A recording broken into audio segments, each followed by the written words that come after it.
So this is a really good example of you guys playing in the enemy safe lane and forcing people to come in one by one. Right? Look at this. You go top, you cut off the exit point. Your opponents all start TPing in one by one. They have no way to get out of here. Yeah, it's a good fight. And they just die. And I guess I don't realize now until like, I realize it's good now, not because of the plays we made, but probably because of our positioning and like the ward and exactly. smoke. Like And it this all is comes together. And this is what happened for your team down here, right? Right. Yep. When you got wiped down here, that's what happened. Except you guys did it to them on the top lane. You go from the back, you plant vision, you surround the tower, and the enemy just reacted to the Zeus getting jumped, and then they just started dying one by one. And this is where you guys come back into the game.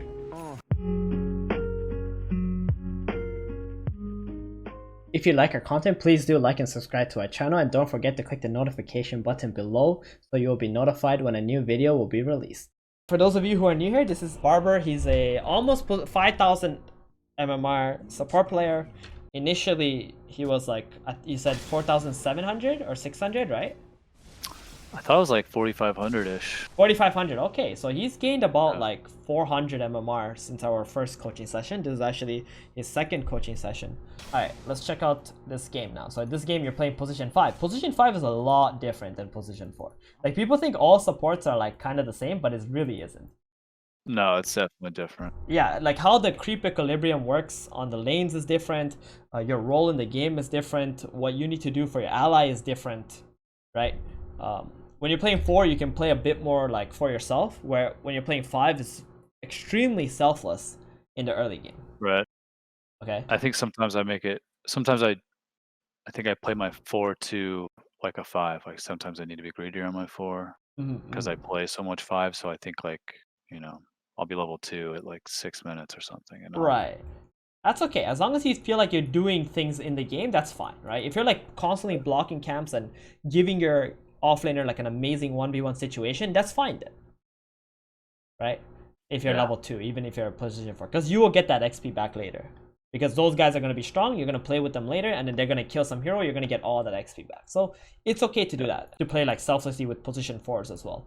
As long as you are doing something. Like if you're like just sitting off the map doing nothing and you're just giving XP to your position 3, then that's a problem. Right. Right. But if you're like blocking camps or like messing with the enemy support or something, then that's great. Okay, so this game, I love your item build. I really like it. Can you tell me why you normally buy healing salve? So I know, like, you know. That's, I mean, I guess getting the Juggernaut, having a salve for him is like ideal. Okay. Sometimes I use it on myself, and I'm not sure if that's okay sometimes. Yeah, that's perfect. Exactly. This healing salve, the #1 reason why people buy healing salve on position 5 is to actually heal their carry. If the carry takes too much damage, he's too low, he's backing off, you're gonna heal him up. Or if they fight, you heal him up, right? And the other thing, like it's okay to use healing salve on yourself if you're bringing another healing salve out already for yourself. Right. So what a lot of players would do is with their first 200 gold, they will buy another mango. So you have 3 mangoes, and they'll buy another healing salve as well. Right? Or a sentry as on top of that, so that you can like deward the ward wherever you think it may be. Okay? Do you think it's good practice to always get a sentry? It is, if you know where their vision is, I think. In your bracket, it's probably not that important, I want to say. But I think it's good practice to get a second healing salve and another mango. Got it. Because even if you don't use the mangoes, you get HP regen, right? And you're going to use a mango eventually in the game. And the second healing salve makes you feel like more, like you're going to be more, you know, easygoing with your resources. Like you don't mind trading at all, and you don't mind your carry trading as well. Right. Okay. And also buying this build means even if there's a fight, even if you get the kill, that's okay because you're gonna like use that healing salve on your teammate, right? And you're gonna like feed that gold back to your teammate anyway. And the mangoes is the same thing. You pop your mango, you can use it on your teammate too. Right. To give them mana if they like spent a lot of resources going for a kill. So level 1, I would highly recommend that you do go like with your allies though, to try to get like first blood somewhere. I think it's much better than like sticking around bottom. I think we talked about that when you played Mirana too, right? Yes. Yeah, so it's Yeah. okay to go with your Sara and your Rubik and like try to get maybe a first blood or like hide in the trees. And if they show up and they commit to the bounty room, then you come out and you get a first blood. And then like you can pop your clarity and TP back bottom. Right. Okay. That's a good idea. I should do that more. So that can help like snowball you or your teammates or something like that. Because like you can see what happens here. Like you guys are fighting 2v2. It feels awkward. You're getting chased down. You're losing resources. Like in a very unfavorable situation. But if you were here behind this tree and they commit to this, oh, someone is dead, right? On your opponent's side. Someone is going to die here. And you're going to be the one getting the better trade on your opponent. Right. So you're like kind of outsmarting your opponent in that sense. And you will still secure your team 2 bounty runes. Right. You just tell your ally you're going top for first blood. And tell your ally to like bait on the bounty rune. So let's see what happens here. So here it just lands a disaster. It's already a disaster. You know why? Because of this fight where you're 2v2ing your opponent. Right? That's why it's a disaster. Okay. So when you play CM, if you have full everything, your job to use Nova is like the same as playing Rubik, right? You're just trying to secure that range creep, making sure your carry doesn't take too much damage going for that range creep. Like you can even communicate with them that you're gonna Nova on the range creep. And when you're Novaing on the range creep, you're gonna try to also hit the heroes as well with it. So the strength of CM is like you're getting range creep, you're also hurting them, and you're pushing the lane out. So when you push the lane out, you can have some creep momentum on your side, which will naturally allow you to harass your opponents and also give you the option to go pull camps. Right. Okay? Yeah, makes sense. That's why CM is like really good. And you need to keep that in mind always. Like CM is not a weak hero at all. For that reason. So here, the range creep, you blast it, perfect. And then you just harass them like that. And you keep doing that every time there's a range creep available. Because your opponent is going to try to deny it. And that's when like you're going to get all the healthy traits. Favorable traits.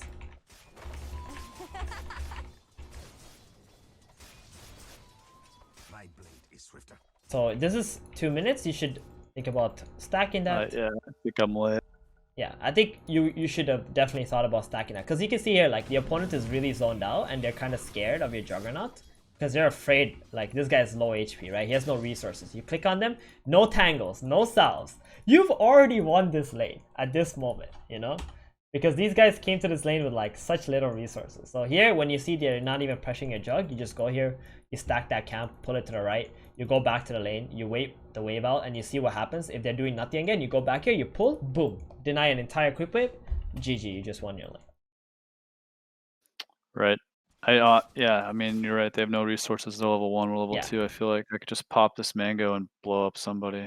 Right. Or, secondly, if, let's say, this lane is pushing like this, and they're up here, you eat this tangle, boom, you pull down. Right. And you want to pull the lane back again. Right? Like, think about CM as you're pushing the lane out. When you're pushing the lane out, your opponent feels pressured. And then now you have the option to pull the lane back to deny creeps and XP from your opponent. Right. Right? So that's how, like, you want to play this position 5 here. So in game 1 we were watching a Rubik playing position 4. We talked about how you should be blocking the small camp. When you're in position 5, you want that small camp so you can pull it. Right. And I should have pulled it at right. It's like reverse engineering, right? Like why as a position 4 you have to do this stuff. So like as a position 4 you're constantly blocking the small camp. So as a position 5 you should think like what does a position 4 want to do? And if the enemy position 4 is not doing that, then you should take advantage of it. Got it. Perfect.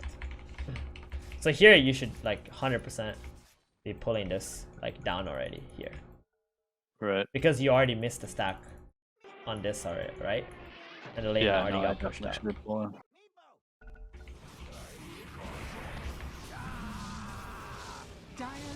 Use Fairy Fire, use the healing salve, really nice. You have a Frostbite, use the bite on the Shadow Demon. But now it already feels really bad. Because it feels real bad. It feels real bad. They've won the trade. Because the lane is up here and we have not utilized either of our pulls already. Right. When the opponent was unable to do anything. Like you want to build that XP advantage and then like win. the lane. And here's a perfect example of like bringing a second healing staff even before you use your first one. Because now if you had a second healing staff, you could have used it on this Juggernaut already. No, that makes sense. Now you stack it at 3 minutes. And your Juggernaut is kind of getting pressured. And then now you make the pull play. Great. So when is it a good time for me to just kill, like, suicide? Like, my courier's dead. I'm at low health. Like, what's the play here? So you don't really suicide. Like, if you want to suicide, you can play like in the lane and try to bait your opponents to go into you, like dive you or something, and then like you kind of die, but your carry gets a trade off of that. So it's not worth like dying to neutral creeps, just like No, picking up some regen and TPing in? It's really not worth dying to neutral creeps. Like, if you really need to die because you have no mana, you can like go to the tier 2 and die here or something if you're a fast hero. Because you're a Crystal Maiden, you're not that fast either. Like, the best thing to do is what you did. Like, you go, you stack, you pull. Like, you want to be bringing out healing salves and whatever resources to like heal up your carry and things like that. Oftentimes it's okay to die if like your opponent are like diving your tower to kill you. Okay. Because they will do it if they see you're so low HP. But here, this was a perfect example. Like, you really stack pulled and you deny the entire creep wave. Yeah. And now the opponent feels like shit. But imagine you did this at like 2 minutes and 30 seconds. Yeah, we'd be winning. Exactly, before you even made all these trades happen. Because your carry will farm on the tower. He's going to get like level 3. The enemy's still going to be level 2. And you might get level 3 as well before the enemy hits level 3. And then you're just going to destroy them. Got it. Oh, no, you're going to die before your courier arrives. Oh, no. Yeah. Disaster. Yeah.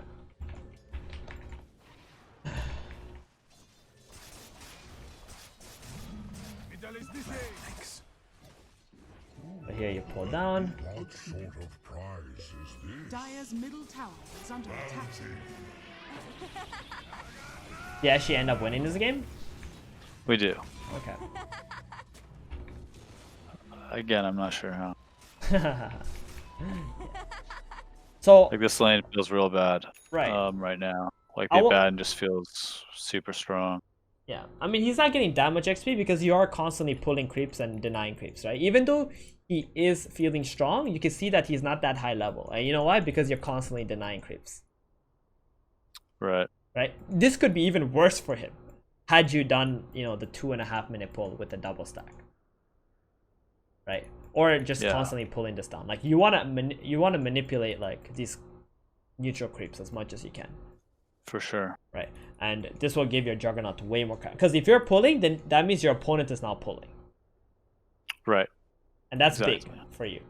Secondly, level 2, I highly recommend you just go Arcane Aura. Like, it's just so much better, you know. So you're not using Frostbite and you're not using too much mana on like your earlier levels.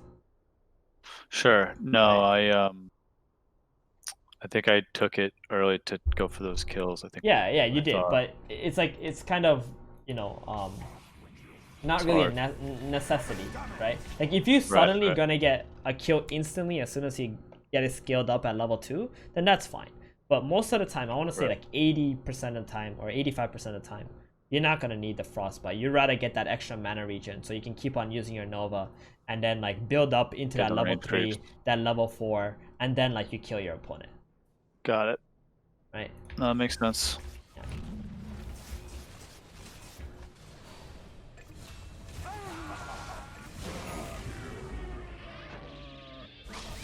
Jug so you dies keep too. Mid, you refill the bottle, really nice. And your Jug died to Zeus. He dies again. Yeah, that feels really bad. That's what I'm saying is like. Yeah, go ahead. So I think he just jungles here, and I guess I just take the lane, right? This is like what my life now. Yep, this is your life now. As long as you don't die bottom and you're leeching XP somehow, it's fine. Is this the play for him? I mean, like he can do this, or he can go top and start pushing that lane and farming there too. I think what he's doing is fine. Okay. He stacked the camp or whatever, and then he's like farming. This is fine. I think I like it a lot because it's better than him staying bottom and getting pressured up by Abaddon and Shadow Demon. And you're also getting solo XP bottom. Dire's top tower is under attack. Like this actually helped you a lot. Radiant's top Because tower now you got is Tranquil under Boost. attack. Before this, you had nothing. You literally had like 400 net worth. Yeah, no, I was empty slotted at one point, which is the worst feeling as a 5. And now you're pretty good. You're higher level. You're gonna feel much better. Yeah, we get some nice kills, get a TP. Radiant's And you get a When Tranquil you get Boost 6 too. at 10, it feels good. Mm-hmm. Without a tome, Definitely. that's like my sign that it's okay. Yep. And like when you're playing Crystal Maiden or position 5, it's really hard to assess like when you need to go ward and stuff like that early game. My rule of thumb is like wards are free.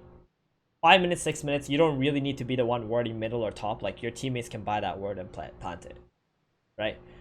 After 7 minutes, that's the time like where I think a lot about getting vision out on the map before it's daytime. Because when it's daytime, it's a lot harder for you to ward because your opponent sees where you're warding.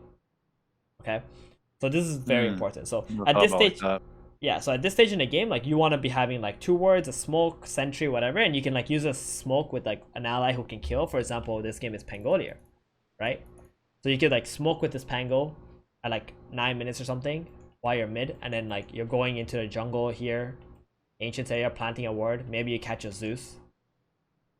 Right. You get a free Zeus kill. Or you smoke from here, go up here, plant a ward here. Wherever you think your opponent is going to be farming, you can smoke and go there, plant wards, and also get a kill with it. Yeah, we haven't used the smoke yet. Right? So you should think about that as a 5. Because it's really hard to get vision out normally if you're just like walking into the enemy jungle and planting wards. Because it's just gonna get dewarded. Right. Right? Like most of the time.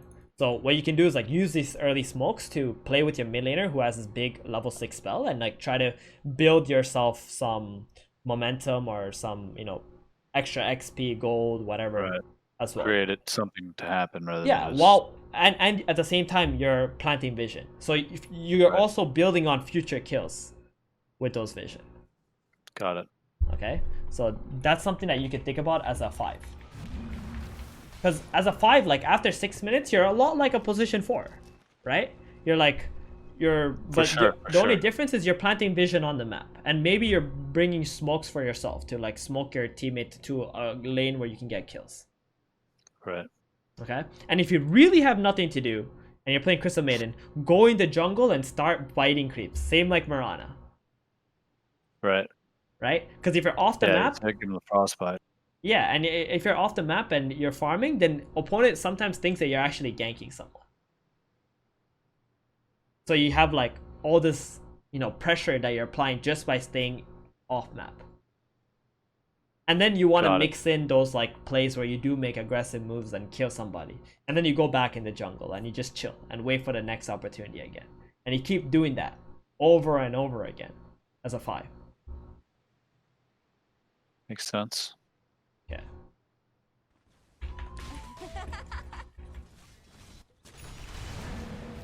I don't bring myself in clarities. Yeah, bring yourself clarities. I also like when I play CM now is to go soaring after Tranquil Boots. Really? So I do 2 things. I either go soaring or I go straight Glimmer. Glimmer is 100% core item on Crystal Maiden, right? It's freaking amazing. You can use it on your teammates to save them. Soaring is good because you get to have 6 strength, 2 armor, which is stats CM would love, and you also have the Tranquil Boost that give you HP regen, so you have like constant flow of spells without like losing anything, right? Right. Cores have you don't have to max your aura or something. Yeah, you don't have to max your aura either. That way. And even if you do have max aura, CM's mana pool is garbage. So you're gonna still need mana 100%. no matter what.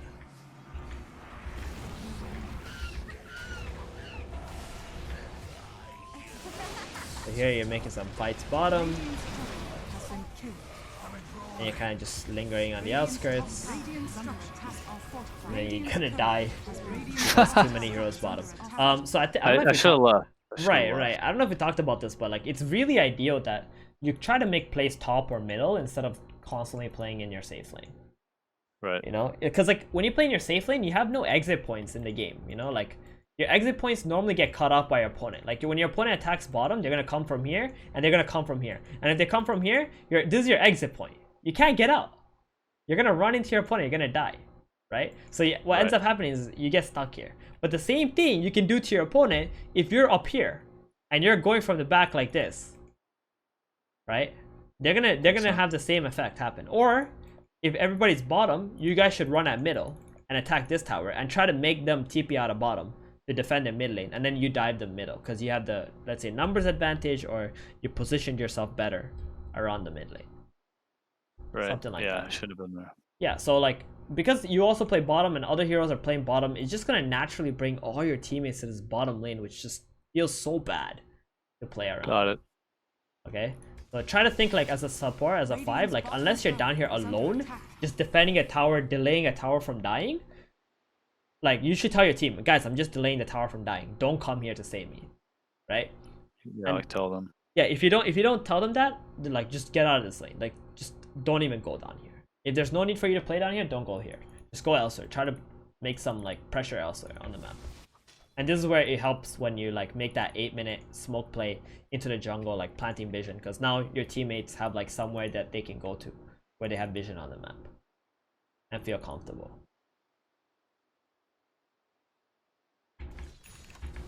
Dire's middle tower is under attack. The night out. So here you pop a smoke, I think, right? Yeah. Okay. It goes badly, I believe. You pop a smoke, you go up the hill. I think I become upset with my Pango because we see the Sven. Yeah. We're smoked, and And he's not going in. he does nothing. I think he might be hasted. He is hasted. I don't. Yeah. So I think I get tilted here. Yeah. No, he definitely And we should lose. have initiated on that Sven, 100%. That was a big mistake on his end. Feels bad, man. Yeah, you're telling me. It's all right though. Radiant Yep. structures are Radiant's middle tower. Then is you I under probably attack. that's like one of those parts where I think maybe I'm doing too much. Like I shouldn't be in the lead there. Right, right, right. Like maybe I should have let him initiate Definitely instead should have. of me. Yeah. So maybe it's a little on me. Too. Yeah, you kind of want to like play behind the hero, so your other hero Right. goes in and then you slow them instantly. You know. Yeah, that's one. That's where I think I'm doing too much. Like I got excited. I should have split Pango lead. I could have stayed behind him. And Is under attack. This is really nice that you're split pushing top and getting this lane out and getting yourself a lot of farm as well, while also like getting vision out on the map. This is really good play. Like these are the kind of things that you should continue to do when nobody else on your team is kind of doing it. I feel like they should be here. Is under attack. They Not should. Your me. team, your Like teammate a should core, be. right? Yeah, they should. Okay. But if they're not doing it, then you should definitely be doing it. You're going for Aether Lens? Okay, let's not buy Aether Lens on Crystal Maiden, alright? Sorry. It's a trash item on Crystal Maiden. Like, it's think okay. so? Okay. It's okay, but there's better items you can buy. You can buy Glimmer Cape that can save your Right. allies or yourself. Then you can buy like BKB. Glimmer seems Force bad Staff. against Sven though. Like I mean, it just dispels it, right? I mean, it's great against. Well, I mean, if he's The Zeus. if he stuns someone and then you Glimmer them after, it's fine. True. So there's a lot of ways that you can utilize it. Regardless, it's just an amazing item. It's just like the best item on Crystal Maiden. Got it. Like you're gonna want that. Or technically, like for position 5, Glimmer is just like not like tier 1 item for them. PP disagrees. Never soaring ever. I mean, it's just an option for a lot of people if they want it or not. Like Glimmer, if you're a player who gets more farm, then soaring is good because it gives you HP. If you're a player who's like very like selfless and only play for your team and you can't get a lot of items, then you should just rush Glimmer Cape. Dire's top tower is under Because then you're like using 800 gold towards that. If you're a player who's constantly pushing lanes out, then soaring is really good. The top Crystal Maiden players, by stats, they always buying like soaring in pub games. We're talking like Dire's level 25 PM spam players. So here, Seems like a fine item. yeah. So this is a really good example of you guys playing in the enemy safe lane and forcing people to come in one by one. Radiant Right? are Look at scared. this. You go top. You cut off the exit point. Your opponents all start TPing in one by one. They have no way to get out of here, Yeah, it's a good fight.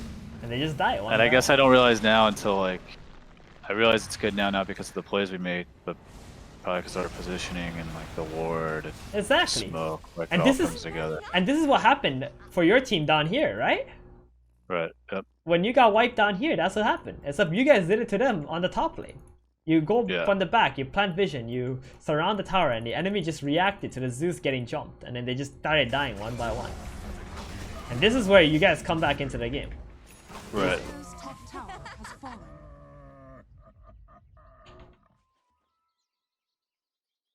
Okay. Dire's top tower is under attack. Dire's middle tower is under attack. Favorite.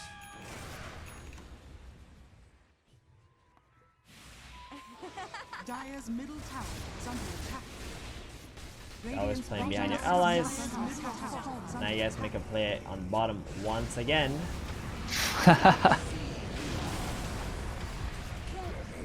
And it looks like you guys lose. Looks Oh, like I it. didn't even need to know what happened in this fight because all I know is you guys make a play on bottom once again, and disaster ensues. Right? Like, look at this lane. You look where you guys are on the map. Right? You guys are mid. You take this mid tower. Top is pushing in, and you guys are already having mid pushed in here. Right? You have glyph. Why? What's the point of going down here? Right? You guys can keep Well, you don't want to pushing lose your tier 2, do you? I mean, you have a I glyph. mean- Dire's middle tower is Right? You under can pop attack. glyph. You can like the creeps are already dead too. So it's okay not to lose your tier 2, but like after that you gotta like go Yeah, back on the you're map right. somewhere There's else. no threat there. Yeah, there's no threat. The creeps are already dead. They're not doing anything, right? Better you guys make your Sure. own play, get some aggressive vision. We could have just shoved mid and somebody would have, from their team, could have TP'd or... Exactly. And then you could Yeah, defend yeah. bottom after that. Yeah, you're right. But now you guys are like all bottom and you're kind of stuck here. Like, Well, I where do you committed, go yeah. from here? No vision. Feels bad. The way I see you defend bottom is like your middle, you should smoke and like go from back and you cut off their exit point. Right. 'Cause- Yeah, this seems like suicide. They just watched us all come here. Right, and not only that, they probably have wards here. You have no sentries. You guys are walking through vision. On top of that, they can just backfight, right? They can just cast spells and keep running back. Their exit point is not cut off, right? They can just keep running away, and you guys are just gonna keep on running into their like volley of spells.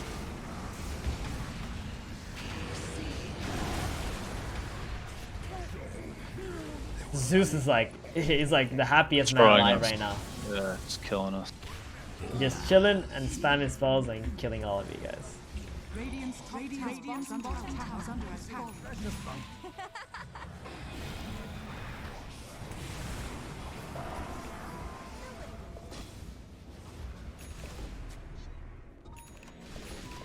Well, you're right. Ithilins feels really bad just at 30 minutes, you know? Yeah. And now you guys are in the top area, you take Roshan, perfect. This is great. And now you guys smoke bottom. And this one is going to be a much better fight because you're actually Like you said, smoking. yeah, we did exactly what you said. We just smoked through and I think we went for our shrine or our outpost.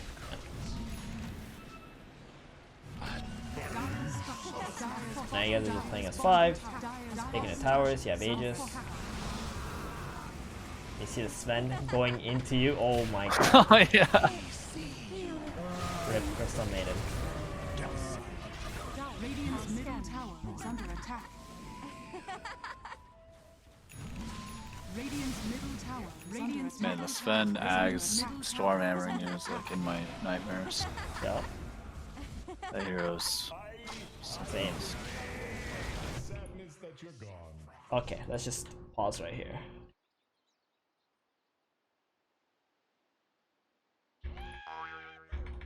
We'll see one more fight and then we're gonna just do some Q&A stuff. Sure. Because at this point, like, position 5 is kind of the same as Try to get your everything spells else. off without dying. Yeah. Positioning. What's going on? You play? Oh, it's not played. Lol. Radiant's middle tower is under attack. Regeneration. Radiant's middle tower is under attack. So one thing like we can do when you make smokes like this is like you can always draw lines and think about how you can get the drop on your enemy, right? So in this game, like the best way to get the defend mid is actually if you smoke, go up this hill here. And then you can like kill someone who's here and like try to plant a ward and sentry up here. So you see all of the fight, right? Like as a position 5, it's really important that you're the one planting vision for your team for the fight. So that your allies can see everything. That's how you win engagements actually. That's how you win 5v5s, is by seeing who's there in the engagement. So if you can put a ward here, that means maybe you see the Zeus, and all of a sudden your Slaughter can actually blink in and stun the Zeus and go on the most important target. Right. 100%. I used to sometimes save a ward just like for a, you know, you smoke and but fight would start. Exactly, and that's why smokes are amazing, because wards can't see you, or sentries can't see you. So you get that opportunity to go out there and plant that vision. But this is where like it would have been amazing, because you see the heroes mid, you can smoke around like this. You go up the hill, you plant a ward sentry, right? Or you kill the people who are standing on the hill first, and then boom. And now you have like a way that you open up the fight. Radiant are scanning. Alright, let's just stop here. I think it's fine. For the most part about this game. The number one thing about the wording is like you have to really study wording and like understand like what are good words, what are bad words, depending on like people you watch. I think wording alone would be like an insanely like if I was to just focus on wording, that's like an insanely long lesson in itself. Like every aspect of wording, because it's quite intricate. But sure, I mean it's so limited. I mean you get one dewarded and you want to blow your brains out, right? Like, it's like sad, super sad. It's a lot about like where to ward, when to ward, how to ward, when to save your wards and stuff like that. But for the main part, like I wanted to focus this game on like your laning and what you're doing as a position 5, right? So that we got, and in mid game is a lot about like apart from wording, you're playing exactly like a position 4 anyway. All right, cool. I mean, I'm looking forward to you getting 5,000 MMR, so I get a Luka Doncic jersey. Yeah, dude. Hopefully. We're only 80 MMR away. I just got to double down. Yes, I believe it. You're gonna do it. Yeah, I believe. All right, man. Appreciate it. Not a problem, Barber. Let me know how it goes. All right, man. Have a good one. All right, you too.